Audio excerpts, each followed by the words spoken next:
过来是这个美国军，阁有一只军舰，第一章通过台湾海峡。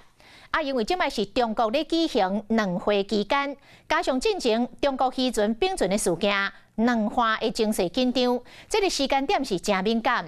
民进党的立委认为，这是美国军对舰载民邦一种再保证的作为。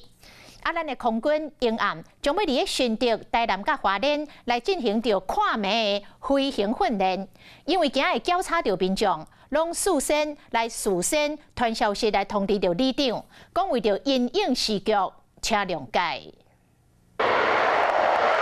空军今日日深夜将会伫顺德、台南甲花莲执行跨组夜实战化的飞行训练，因为会搅扰到机场附近的民众，佮特别先通知里长，讲是为着因应时局。昨天发布了公务的那个赖群组，施工所直接转给我们。如果国防需求的话，应该我是可以接受的。半夜会比较吵，睡眠比较不好的会比较容易影响到。以前都没有受到吓一跳，是不是整个我们两岸的局势是不是更加紧张？这个训练就是暗时11点了后进行，造成民众影响，空军嘛表示失礼。嘛讲这是为了要强化飞行员暗时作战能力，提升战术执行的经验，耐心应应潜在威胁甲挑战。会馆出身的体育会主委王世宽强调讲，这较早就有啊，早就有了，老百姓也随着这一些飞行员的这种任务啊，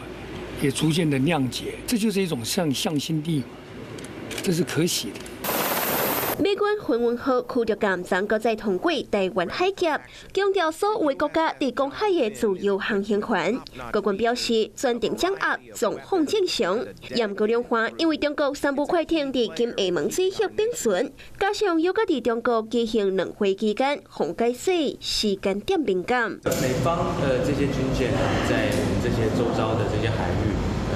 其实已经慢慢成为一个常态，这也是一种对我们的潜在的盟邦都是一种再保证。国防部也证实，中军将派出8只军舰伫台海附近活动。国军是以军舰加舰底飞弹反舰系统，也被监控应对处理美国的军舰，搁再经过台湾海峡。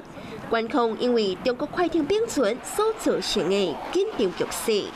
Hello， 我是雷亚，想要抢了先掌握最及时的新闻资讯吗？赶快订阅、按赞、开启小铃铛，锁定华视新闻 YouTube 频道。